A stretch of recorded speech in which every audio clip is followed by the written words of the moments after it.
ఈ video big boss ఏదైతే భరణి గారికి శ్రీజాకి మధ్యలో ఫ్యాన్ జోన్లో ఏదైతే పోల్ పెట్టారో ఎవరిని పర్మనెంట్ హౌస్మేట్గా ఉంచాలి అని చెప్పి దానికి సంబంధించిన వీడియో అనమాట. సో ఆ ఓటింగ్ అనేది నైట్ ఫినిష్ అయిపోయింది, కంప్లీట్ అయిపోయింది. ఎవరికి ఎక్కువ ఓట్లు వచ్చుంటాయని చెప్తాను, మీరు అర్థం చేసుకోవాలి. ఇండైరెక్ట్గా చెప్తాను, వచ్చుంటాయి. నెక్స్ట్ జరగబోయేది ఏంటి, దానికి ఉన్న సినారియోస్ ఏంటి, ఏం జరగబోతుంది, ఇలా డీటెయిల్గా మాట్లాడుకుందాం. Let's start. హాయ్ ఫ్రెండ్స్, నా పేరు Anand, welcome to top news. ఈ వీడియో చాలా ఇంట్రెస్టింగ్ ఉండబోతుంది. మంచి అనాలిసిస్ చెప్తాను. ఖచ్చితంగా వీడియోని లైక్ చేసి చూడండి. అలాగే నచ్చితే కనుక సబ్స్క్రైబ్ చేసుకోండి. ఇందాక కూడా మంచి వీడియో చేశాను, శ్రీజాది ఓటింగ్ ఎలా ఉంటుందని మధ్యాహ్నం. బట్ లైక్ చేయండి అని అడగడం మర్చిపోయా, మీరు చేయరు. అడిగితేనే చేస్తున్నారబ్బా, అది మాత్రం నిజం. సో నాకు మొహమాట పడినా ఏదనిపించినా, అది క్రింజిగా అనిపించినా నేను అడగాల్సిందే. సో లైక్ చేయండి, సబ్స్క్రైబ్ చేసుకోండి, బెల్ ఐకాన్ క్లిక్ చేసి నోటిఫికేషన్స్ ఆన్లో పెట్టుకోండి. సో ఓటింగ్ అనేది పూర్తయింది. నేను మధ్యాహ్నం ఒక అనాలిసిస్ చెప్పాను ఎలా ఉండబోతుంది ఓటింగ్ అని చెప్పి.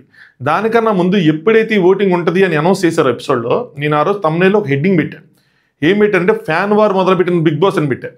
చాలామందికి అర్థం కాల, ఇందులో ఫ్యాన్ వార్ ఏముంది, ఇద్దరు కంటెస్టెంట్లు పార్టిసిపేట్ చేస్తున్నారు పోలు. ఒక కంటెస్టెంట్కి బయట బీభత్సమైన ఫాలోయింగ్ ఉంది, బీభత్సమైన ఎమోషనల్ ఇది వచ్చింది. సో చాలామంది వి వాంట్ శ్రీజ రీఎంట్రీ అని చెప్పి కామెంట్లు చేశారు, దాన్ని ట్రెండ్ చేశారు, అన్నీ చేశారు. ఇది వారు వన్ సైడెడే కదా, ఇందులో అంత వార్ అయ్యి ఫ్యాన్ వార్ అయ్యి అంత ఏముంది అని చెప్పి అనుకున్నారు. కొంతమంది నన్ను అడిగారు, నేను చెప్తానని చెప్పా. మధ్యాహ్నం దానికి సంబంధించిన ఒక అనాలిసిస్ చేశాను. సో ఎలా ఉండబోతుంది ఏంటని. రియాలిటీకి వచ్చేప్పటికి ఏం జరిగింది అంటే, నిజంగా వారు వన్ సైడ్ అయిపోయిందా, శ్రీజాకి 90%, భరణి గారికి 10%, ఎలా జరిగింది ఓటింగు, ఎవరికి ఎక్కువ ఓట్లు వచ్చినాయి అంటే, నాకున్న ఇన్ఫర్మేషన్ మాత్రమే, కన్ఫర్మేషన్ కాదు. Again I'm telling you, information ఏంటంటే భరణి గారికి శ్రీజా కన్నా గట్టిగా ఓట్లు పడ్డాయంట. ఏదైతే మనం వారు వన్ సైడ్ అయితే శ్రీజాకి అని చెప్పి ఇనిషియల్గా అనుకొని ఉంటారో చాలామంది, దానికి రివర్స్లో అయిందంట. కారణం ఈ ఫ్యాన్ వారే. ఎందుకు చెప్తున్నా అర్థం చేసుకోండి. మనకి ఒక అన్యాయం జరిగింది అన్నప్పుడు ఎమోషనల్గా, అరే పలానా కంటెస్టెంట్కి అన్యాయం జరిగింది అని చెప్పి ఒక కామెంట్ చేయడం వేరుగా ఉంటుంది. ఓటింగ్ అనేది వచ్చేప్పటికి చాలా క్యాలిక్యులేషన్స్ మైండ్లోకి వస్తాయి. చాలా అంటే చాలా. దట్టు ఆ ఎమోషనల్ మూమెంటం ఉన్నప్పుడు ఓటింగ్ జరిగితే మళ్ళీ వేరేలా ఉంటుంది. పక్కన ఏ కంటెస్టెంట్ నుంచున్నా కూడా విషయం వేరేలా ఉంటుంది.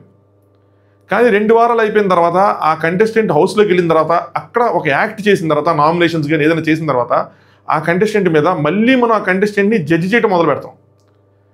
కంటెస్టెంట్ ఎలిమినేట్ అయ్యి వచ్చినప్పుడు తన మీద ఉండేది మనకి సింపతి, కొంతమందికి ఎంపతి, కొంతమందికి సింపతి ఉంటాయి. కానీ అదే కంటెస్టెంట్ లోపలికి వెళ్ళి మన కంటెస్టెంట్ని ఏదోటి అంటే మన ఫేవరెట్స్గా ఉండే వాళ్ళని ఏదోటి వాళ్ళు నామినేట్ చేయడం, అక్కడ మాట్లాడటం, అక్కడ తన బిహేవియర్ కానీ లేదంటే అక్కడ తన పర్ఫార్మెన్స్ కానీ చూసినప్పుడు సింపతి ఎంపతిని డామినేట్ చేస్తా ఒక జడ్జిమెంట్ అనేది క్రియేట్ అవుతుంది మన మైండ్లో. క్యాలిక్యులేషన్స్ వస్తాయి, మ్యానిపులేషన్స్ వస్తాయి, లెక్కలు మొత్తం మారుతాయి. అప్పుడు ఆ కంటెస్టెంట్కి ఓటేయండి అనగానే ఇంతకు ముందున్న అన్ని యాంగిల్స్ పోయి ఒక లాజిక్ అనేది మైండ్లోకి వస్తుంది. ఎందుకు వేయాలి, వేస్తే మనకి లాభమా నష్టమా, వేయకుండా ఉండొచ్చు కదా, ఇలాంటి క్యాలిక్యులేషన్స్ వస్తాయి. నాకు తెలిసి శ్రీజాకి అలాంటిదే జరిగింది. అందుకోసమే చెప్పింది నేను ఫ్యాన్ వార్ అని. ఎందుకన్నానంటే, బిగ్ బాస్ లోపల మనం ఎంత గేమ్ ఆడతారో మన కంటెస్టెంట్, బయట అందులో కనీసం 50% గేమ్ ఆడాలి. ప్రెజెంట్ 2-3 సంవత్సరాల నుంచి బిగ్ బాస్ ఉన్నది ఇలాగే. హిందీ బిగ్ బాస్లో ఎంతకన్నా దారుణంగా ఉంది బయట. ఖచ్చితంగా బయట గేమ్ ఆడాల్సిందే. ఎంతమంది ఉన్నారు, ఆడియన్స్ మాత్రమే కాదు, పిఆర్లు, రివ్యూవర్లు. నేను ఫస్ట్ అసలు నమ్మేవాడిని కాదు. రివ్యూవర్ల వల్ల మ్యానిపులేషన్ జరిగిద్ది, రివ్యూవర్ల వల్ల ఎఫెక్ట్ అవుతుంది అంటే నమ్మేవాడిని కాదు, తీసి పారేసేవాడిని. కానీ జరిగిద్ది. నాకు అర్థమైన తర్వాత దాని ఇంపాక్ట్ ఎంత ఉంటుంది ఏంటి అని చెప్పి, అందుకని ఒళ్ళు దగ్గర పెట్టుకోవడం చెప్పడానికి ట్రై చేస్తూ ఉంటా. స్టిల్ మిస్టేక్స్ అని అనిపిస్తూ ఉంటాయి కొంతమంది నేను చెప్పినప్పుడు కంటెస్టెంట్ ఫర్గా చెప్తాను అనిపిస్తుంది. సరే దాని జోలికి వెళ్ళదు కానీ అనిపిస్తుంది. సో బయట కూడా అలాంటి గేమ్ ఆడగలగాలి. సో ఇప్పుడు ఏమైందంటే, ఎప్పుడైతే శ్రీజ ఓటింగ్ అనే ఆప్షన్ వచ్చేసిందో, తను ఏదైతే నామినేషన్లు చేసిందో అక్కడ ఉన్న కంటెస్టెంట్స్ అందరినీ, నువ్వు డొల్లా, నువ్వు సేఫ్, నువ్వు నీకు పొడుస్తా నాకు, ఇది ఇమాన్యుల్ చెప్పింది అనమాట, నువ్వు పనికిరావు, అసలు నువ్వు ఎందుకున్నావు బిగ్ బాస్ అసలు, అలా అందరికి ఏదైతే చేసిందో, అక్క నువ్వేంది ఏదో సేఫ్ ఆడుతున్నావు అని చెప్పి తనుజ గారిని అందరికి ఒక కోటింగ్ ఏదైతే ఇచ్చిందో, దాని తర్వాత ఎక్కలు మారినాయి. శ్రీజ ఉంటే మనకి ప్లస్సా మనకు మైనస్సా అన్న క్యాలిక్యులేషన్స్ మొదలైనవి. కళ్యాణ్కి ప్లస్ అయిద్దా, కళ్యాణ్కి మైనస్ అయిద్దా, మెయిన్ కళ్యాణ్ సైడ్ నుంచి వస్తుంది. శ్రీజ వెళ్తే టాప్ 5 స్పాట్ ఖచ్చితంగా ఉంటుంది. ఈ మూమెంట్, ఈ ఓటింగ్, ఈ స్పీడ్తో కనుక వెళ్తే. అలాంటప్పుడు కళ్యాణ్ ఫేస్ కూడా కదపచ్చు కదా. ఎందుకంటే లాస్ట్ 2 వారాల నుంచి కళ్యాణ్ పర్ఫార్మెన్స్ అంత లేదు, పెద్దగా చెప్పుకోవడానికి, పెద్దగా ఎలివేట్ చేసుకోవడానికి ఏమీ లేదు. శ్రీజ వెళ్తే ఎక్స్ట్రా కంటెస్టెంట్ యాడ్ అవుతారు. ఆవిడ ఎలివేషన్, ఆవిడ పర్ఫార్మెన్స్ కనిపిస్తే మొత్తం మారిపోతుంది. ఎందుకంటే ఆవిడ రిలేటెడ్ టాస్క్లు జరుగుతాయి. మనోడు సైడ్ కిక్ అయిపోతాడు. వాళ్ళ ఫ్యాన్స్ పాయింట్ ఆఫ్ వ్యూ చెప్తున్నా. ఒకటి. సో ఎందుకు ఇవ్వాలి అంత మరీ ఎందుకు వెళ్ళి పెట్టుకోవటం, మళ్ళీ ఓట్స్ స్ప్లిట్ అయిపోతాయి, ఇద్దరు ఉంటారు, ఓట్స్ ఖచ్చితంగా స్ప్లిట్ అవుతాయి ఇద్దరి మధ్యలో. ఇనీషియల్గా పోల్స్ పెట్టినప్పుడు యూట్యూబ్లో కానీ ఇన్స్టాగ్రామ్లో కానీ ఆ వేరియేషన్ ఆ డీవియేషన్ అన్నది నీట్గా కనిపించింది. భరణి గారికి శ్రీజాకి ఇనీషియల్ లెవెల్లోనే ఆయనకి 55 అంటే ఇవిడికి 45 ఉంది. దాని తర్వాత తనుజ గారి ఫ్యాన్స్కి ఇప్పుడు హాయిగా ఉంది ఆ జర్నీ ఏదైతే ఉందో. సో ఎవరో కళ్యాణ్ ఉన్నాడు, ఇమానుయల్ ఉన్నాడు, సుమనన్ ఉన్నాడు, సంజన గారు ఉన్నారు, వైల్డ్ కార్డ్స్ ఉన్నారు, ఈజీ పీజీగా ఉంది. యూట్యూబ్లో వాటిల్లో 50% కనిపిస్తుంది. లేదంటే కళ్యాణ్ దగ్గరికి వస్తున్నాడు, దరిదాపులుగా ఉన్నారు కళ్యాణ్ తనుజ అన్నట్టు ఉన్నారు సోషల్ మీడియాలో. ఇలాంటప్పుడు శ్రీజాని తీసుకొచ్చి ఈ క్యాలిక్యులేషన్ కానీ ఈ లెక్కలు ఏదైతే ఉందో, ఈ ట్రైన్ ఏదైతే ఉందో దాన్ని ఎందుకు కుదిపించాలి? అదే భరణి అన్నం తీసుకొస్తే ఇది నెగిటివ్ యాంగిల్. పాజిటివ్ యాంగిల్లో భరణి అన్నం తీసుకొస్తే ఆవిడకి అడ్వాంటేజ్ అవుతుంది, ఆవిడకి ఒక ఎమోషనల్ సపోర్ట్ వస్తుంది, ఆవిడ గేమ్ ఇంకా అప్ అవుతుంది, ఆవిడకి సపోర్ట్ దొరికిద్ది. సో ఎందుకు వేయాలి అని చెప్పి శ్రీజాకి వేయకుండా వాళ్ళు కూడా భరణి అన్నగేస్తారు. నెక్స్ట్ రిమైనింగ్గా సంజన గారి ఫ్యాన్స్ కానీ లేదంటే సుమనన్ ఫ్యాన్స్ కానీ వాళ్ళ థాట్ ప్రాసెస్ ఏంటంటే వాళ్ళ ఫ్యాన్స్ వాళ్ళని టాప్ ఫైవ్లో చూడాలనుకుంటారు. శ్రీజ వస్తే ఎక్స్ట్రా ప్లేస్ ఆక్యుపై చేస్తుంది ఖచ్చితంగా, అప్పుడు వాళ్ళకి ఒక్కబడిద్ది, వాళ్ళు ఎందుకు వేస్తారు. అదే భరణి గారు అయితే లెస్ కాంపిటీషన్ శ్రీజతో పోల్చుకుంటే, ఆల్రెడీ ఓట్స్ ద్వారా ఆయన ఎలిమినేట్ అయిపోయిన కంటెస్టెంట్. సో ఆయనకి వేసుకుంటే ఆయనకి ఇంకా ఈజీగా ఉండొచ్చు, దాంతో కాంపిటీషన్లో కొంచెం ఈజీ ఉంటుంది, మనం ముందుకెళ్ళే అవకాశం ఉంటుంది. దివ్య, భరణి గారు, తనుజ ముగ్గురు ఓటింగ్లోకి వస్తే భరణి గారు వెళ్ళిపోవచ్చు, వాళ్ళ ఓట్ బ్యాంక్ వాళ్ళకు ఉంటుంది. వాళ్ళు ఎందుకు వేయాలి? శ్రీజాని తీసుకొచ్చి ఒక ప్లేస్ ఆవిడకి ఎందుకు వేయాలి? అర్థమవుతుందా? సో ఇలాగే ఎవరి లెక్కలు వాళ్ళు వేసుకున్నారు. ఇదంతా మనం మధ్యాహ్నం చాలా వరకు మాట్లాడుకున్నాం. సో బిగ్ బాస్ దీని తర్వాత ఏం చేశాడంటే డైరెక్ట్గా శ్రీజాని తీసుకోకుండా ఇంకో డౌట్ కూడా ఉంది ఏంటంటే భరణి గారిని ఎందుకు తీసుకున్నారు, ఇప్పుడు ప్రియా గారు ఏదో పోస్ట్ పెట్టారంటే ప్రియా గారిని ఎందుకు తీసుకోలేదు. నెక్స్ట్ చాలామంది ఫ్యాన్స్ ఇది కూడా అడిగారు, ఇది ఎందుకు వాళ్ళని తీసుకోలేదు వీళ్ళని తీసుకోలేదంటే డైరెక్ట్గా శ్రీజాని తీసుకొస్తే వాళ్ళు తప్పు చేసామని ఒప్పుకున్నట్టు. అలా అని చెప్పి వాళ్ళందరూ తీసుకొస్తే శ్రీజాకి ఇంకా అన్యాయం జరిగిద్ది. శ్రీజాకి ఏదైతే ఓట్ బ్యాంక్ ఉందో అది వాళ్ళందరి మధ్యలో స్ప్లిట్ అవుతుంది కదా. కామనర్స్ ఓట్ బ్యాంక్ ఉంది, మనీష్కి స్ప్లిట్ అయిపోతుంది, ప్రియాకి స్ప్లిట్ అయిపోతే ఇంకో శ్రీజాకి ఏం పడతాయి? అప్పుడు ఈయనకి 80 పడతాయి, వాళ్ళకి మొత్తం కలిపి 20 పడతాయి. ఆబ్వియస్లీ స్ప్లిట్ అయ్యింది కాబట్టి ఒక ఇద్దరినే, ఒక సెలబ్రిటీ ఒక ఇల్లు. సో సెలబ్రిటీస్లో ఎలిమినేట్ అయిన వాళ్ళు ఇప్పటివరకు స్ట్రాంగెస్ట్ చూసుకుంటే ఆయన, కాబట్టి ఆయన ఒక సెలబ్రిటీ కింద ఒక కామనర్ కింద ఇద్దరిని తీసుకొచ్చి పెట్టారు మన ముందు. ఈ క్యాలిక్యులేషన్స్ అన్నిటితో బయట ఒక పెద్ద గేమ్ నడిచింది, చాలా పెద్ద గేమ్ నడిచింది. ఫ్యాన్ గ్రూప్స్లో చాలా మెసేజ్లు, చాలా క్యాలిక్యులేషన్లు, చాలా లెక్కలు, చాలా ఎక్కాలు అన్నీ చేసుకొని ఒకరికొకరు డిసైడ్ చేసుకున్నారు వాళ్ళ గ్రూప్స్లో, వద్దు మనం శ్రీజాకి ఇద్దు, మనం భరణి గారికి వేద్దాం. ఆ విధంగా ఓట్స్ పోలైన తర్వాత భరణి గారికి శ్రీజాకి ఉన్న డిఫరెన్స్ చెప్పుకోలేంది, చాలా పెద్దది, అగాధం. 50-50 కాదు, 55-45 కాదు, గట్టిగానే తేడా ఉంది. ఓట్స్ ప్రకారం గనక బిగ్ బాస్ ఈ వీకెండ్ ఎలిమినేషన్ చేస్తే, అంటే ఒకళ్ళ హౌస్లో ఉంచాలి అని చెప్పి డిసైడ్ చేస్తే అది భరణి గారే ఉంటారు హౌస్లో. ఓట్స్ ప్రకారం తీసుకోవాలనుకుంటే శ్రీజ మళ్ళీ హౌస్లోంచి బయటకు వస్తుంది, మళ్ళీ శ్రీజాకి అన్యాయం జరిగింది అని చెప్పి మనం మాట్లాడుకోవాల్సి వస్తుంది ఎంతో కొంత. సో ఇది ఓట్స్ ప్రకారం చేస్తే. కానీ బిగ్ బాస్ వాళ్ళకి తగ్గట్టు వాళ్ళు మ్యానిపులేషన్ చేసుకోవచ్చు. ఇక్కడ ఎన్ని సినారీస్ ఉన్నాయో చెప్తాను చూడండి. మొత్తం 3 సినారీస్ ఉన్నాయి. ఒకటి, ఓట్స్ ప్రకారం చేసి భరణి గారి నుంచి శ్రీజాని ఇంటికి పంపించేయటం, దాంతో మళ్ళీ ఒక పెద్ద నెగిటివ్ బజ్ అనేది తయారవుతుంది. మళ్ళీ వీడియోస్ లేదంటే రివ్యూస్ అన్నీ సోషల్ మీడియాలో ఒక ఎంగేజ్మెంట్ అనేది మొత్తం స్టార్ట్ అవుతుంది. ఇది వద్దు, ఇది అవాయిడ్ చేద్దాం అనుకుంటే బిగ్ బాస్ అప్పుడు ఏం చేస్తారంటే శ్రీజ నుంచి మెడికల్ రీజన్స్తో, సెకండ్ది మెడికల్ రీజన్స్ చెప్పి భరణి గారిని ఎలిమినేట్ చేయొచ్చు. సరిగ్గా ఆడలేకపోతున్నారు, 2 రోజులు ఉంది, 2 రోజులు చూస్తారు, అది ఇంకా ఇంజరీ అన్నది కొంచెం ఇదిగానే ఉంది, అందుకని బయటికి కూడా తీసుకెళ్ళొచ్చి ఏదో పెద్దదిలాగా హడావుడి చేసినట్టు నాకు అనిపించింది. సో పెద్ద చేసి హడావుడిలో చేసి తీసుకొచ్చారు కాబట్టి మెడికల్ రీజన్స్ ఏమైనా చెప్పి భరణి గారిని హౌస్ నుంచి పంపించవచ్చు. ఆయన బాగున్నారు, ఆయన ఓటింగ్ పడిందని చెప్పి మర్యాదగానే శ్రీజ కూడా వార్నింగ్లో ఇచ్చి నీకే రాలేదు ఓట్స్, బట్ ఈయన బాగాలేదు కాబట్టి నేను ఉంచుతున్నావు అని చెప్పి ఆయన్ని పంపించేయచ్చు. ఇది సెకండ్ సినారియో.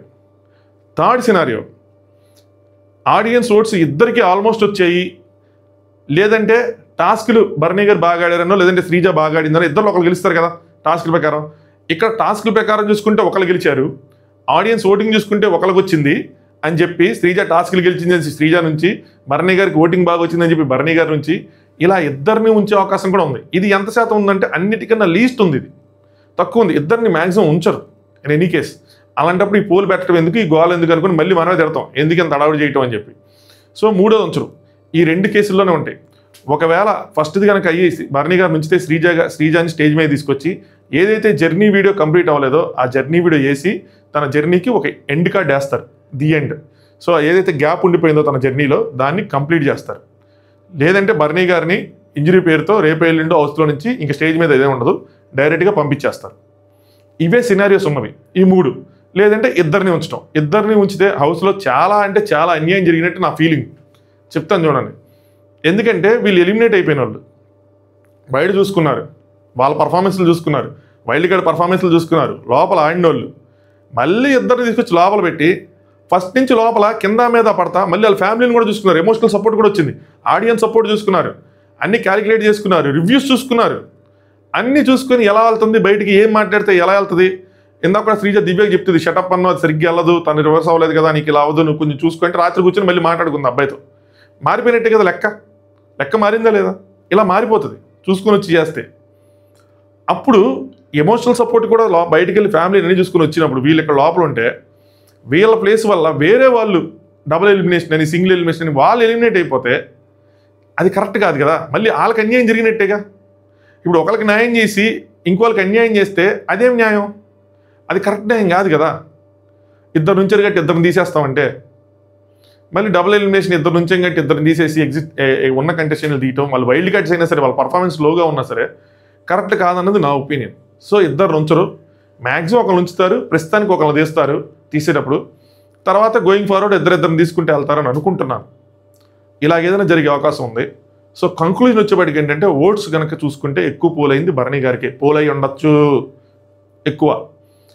మరియు ఎలిమినేషన్లో అప్పుడు ఎలా పోల్ అవుతాయి, అలా పోల్ ఏంటంటే ఎక్కువ ఓట్లు పోల్ అవ్వలేదు, ఎందుకంటే అంత పెద్ద పబ్లిసిటీ జరగలేదు, ఒక్కరోజు ఓటింగ్ ఉంది కాబట్టి ఒక్కరోజు ఓటింగ్లో ఎన్ని పోల్ అవ్వాలో అన్ని పోల్ అయినాయి. మిస్డ్ కాల్స్ లాంటివి ఏమీ లేవు, ఇది ఒక్కటే, ఈ పోల్దే ఒకటే ఉంది. సో మెజారిటీ ఓట్స్ భరణి గారికి పోలేని, శ్రీజకి తక్కువే పోలేని. దానికి బయట జరిగిన ఏదైతే గేమ్ ఆడారో కంటెస్టెంట్స్ ఫ్యాన్స్ ఎవరైతే ఉన్నారో వాళ్ళు కానీ వాళ్ళ పిఆర్లు కానీ ఏదైతే గేమ్ ఆడారో ఆ గేమ్ ప్రకారమే అక్కడ ఓట్స్ పోలేని. సో ఓట్స్ ప్రకారం చూసుకొని ఎలిమినేషన్ చేస్తే మళ్ళీ శ్రీజ బయటకు వచ్చేస్తారు. కానీ ఈసారి జర్నీ వీడియో చూసుకొని వస్తారు అనుకుంటున్నాను నేను. ఇంకా ఇదే ఉండదు, మళ్ళీ బజ్ ఇంటర్వ్యూ లాంటివి ఏమి ఉండవు. సో ఈ వీకెండ్ డబుల్ ఎలిమినేషన్లో పెట్టి ఒకళ్ళేమో డైరెక్ట్ ఓటింగ్ ద్వారా, మన నామినేషన్ ఓటింగ్ ఉంది కదా దాని ద్వారా ఎలిమినేట్ అయిన వాళ్ళు వీళ్ళిద్దరు ఒకళ్ళు అంటే శ్రీజ ఎలిమినేట్ అయిపోయి వచ్చేసిన వాళ్ళు అంతే. శనివారం ఒకళ్ళు ఆదివారం ఒకళ్ళు వచ్చేస్తారు. శనివారం ఎపిసోడ్లో శ్రీజ కానీ భరణి గారు కానీ అలా. రెండోది అది భరణి గారు కాదు, శ్రీజ అయితే శ్రీజ వస్తారు. రెండోది ఏంటంటే భరణి గారికి ఇంజరీ లెక్కలు చూపించి భరణి గారిని వీక్ మధ్యలోనే రేపో ఎల్లుండో శుక్రవారం రోజు ఎప్పటికప్పుడు పంపించేయటం డైరెక్ట్గా. ఈరోజు హౌస్లో నుంచి పంపించేయచ్చు, బాగాలేదు మీకు హెల్త్ ఇలా అయితే కష్టం, మిగతా వాళ్ళకి అన్యాయం జరిగిద్ది, ఇది కరెక్ట్ కాదు అని చెప్పి పంపించేయచ్చు. దీనికి ఛాన్సులు 50-50.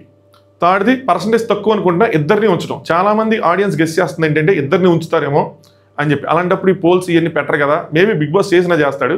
బట్ నా పాయింట్ ఆఫ్ వ్యూలో మళ్ళీ లోపల ఉన్న వాళ్ళకి అన్యాయం, ఇద్దరు ఎక్స్ట్రా మొత్తం చూసుకుని వచ్చి ఇద్దరు ఉంటే ఒకరికి అన్యాయం జరిగిందని గోల పెడితే ఇద్దరిని తీసుకొచ్చి పెట్టడం ఏంటి? అదే ఇంకా మన ఓళ్ళకి అందరం ఇది ఇంకా ఏది పడితే చేశారు అని అనుకోవటమే ఇంకా. సో ఇది రిపీట్గా చెప్పిన కంక్లూజన్స్ అయితే మాత్రం ఇవన్నమాట. బయట గేమ్ అలా ఆడారు. ఇప్పటివరకు లైక్ చేయకపోతే లైక్ చేయండి, ఛానల్ సబ్స్క్రైబ్ చేసుకోండి. మీకేమనిపిస్తుంది? ఇద్దరిని ఉంచుతారనిపిస్తుందా, లేదంటే శ్రీజాని ఉంచుతారనిపిస్తుందా, లేదంటే భరణి గారిని ఉంచుతారనిపిస్తుందా, లేదంటే ఫోర్త్ సినారీ ఇద్దరిని బయటికి పంపించేస్తే బాగుంటుందా? వారం ఆడుకున్నారు చాలు, మీ ఇద్దరు బయటికి వెళ్ళిపోండి, మీ జర్నీ వీడియోలు వేసేస్తాం వెళ్ళిపోండి, ఇద్దరు ఉండడం వల్ల ఉన్న కంటెస్టెంట్స్ అందరికీ అన్యాయమే ఇది అని చెప్పి అలా అనిపిస్తుందా? ఇలా అనిపించిన కూడా ఉన్నారు, అందుకని ఇది నవ్వుతూ చెప్తున్నా. వాళ్ళు ఉన్నారు, వాళ్ళు సీరియస్గా తీసుకుంటే నేను నవ్వుతూ చెప్తున్నా. సో ఇలా అనిపించిన వాళ్ళు కూడా ఉన్నారు, పెట్టండి. ఇంకో పాయింట్ మీరు రేస్ చేసింది చెప్పాను, ప్రియ గారు రేస్ చేసింది ఏదైతే ఉందో వాళ్ళందరిని తీసుకొచ్చి పెడితే పెట్టచ్చు, వాళ్ళ పాయింట్ ఆఫ్ వ్యూ రైట్, మమ్మల్ని కూడా తీసుకోవచ్చు కదంటే ఆయన అర్జునుడిలాగా వాళ్ళని సెలెక్ట్ చేసుకున్నాడు. ఎందుకంటే మీరు ఎవరు ఎలిమినేట్ అయిపోయినా రానిది అంటే అన్ఫేర్ అని చెప్పి ఆయనకు వచ్చింది. అన్ఫేర్ ఇది కాదు, ఇది కరెక్ట్ కాదు అన్నట్టు అందరినీ పెడితే మళ్ళీ శ్రీజాకి ఒక బొక్క పెడుతుంది, ఓటింగ్లో ఇంకా డ్యామేజ్ అవుతుంది అని చెప్పి ఇంకా అందరినీ పెట్టాలి. అది ఇంకొక అనదర్ రీజన్ అయ్యి ఉండొచ్చు. అది సంగతి. నేనైతే అందరినీ హౌస్లో పెట్టి ఇది అడవుడి చేస్తారని మనం అనుకున్నాం కానీ లేదు, ఇద్దరిని పెట్టారు. ఇంకా గేమ్స్ ఆడాలి. టాస్క్ ఆడేటప్పుడు భరణి గారి బదులు వేరే వాళ్ళే ఆడతారు టాస్క్ ఈ 2 రోజులు. అలాంటప్పుడు భరణి గారికి ఎంత ఎఫెక్ట్ ఉంటుంది. సో భరణి గారిని అందుకే నా రీజన్స్ చెప్పి పంపిస్తారన్న థాట్ నాకు మైండ్లో నడుస్తూ ఉంది. లెట్స్ సీ ఏం జరిగిద్ది ఏంటన్నది మనకి రాబోయే రోజుల్లో తెలిసిద్ది. ఇంకోటి ఇష్ట ఏంటంటే ఐషా కూడా వచ్చిద్ది అంటున్నారు. ఐషా కూడా బాగానే ఉంది, ఇంట్రెస్టెడ్గా ఉంది, వస్తుంది అంటున్నారు.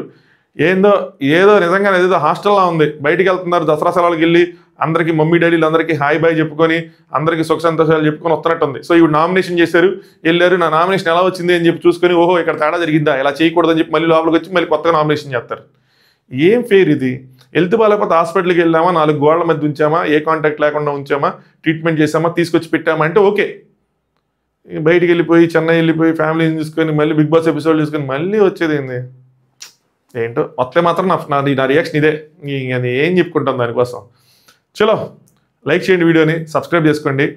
ఒరిజినల్ ఓటింగ్ అనాలిసిస్ ఏదైతే ఉందో నిన్న కూడా చేయలేదు, దాంతో మళ్ళీ కలుసుకుందాం. Thanks for watching top news.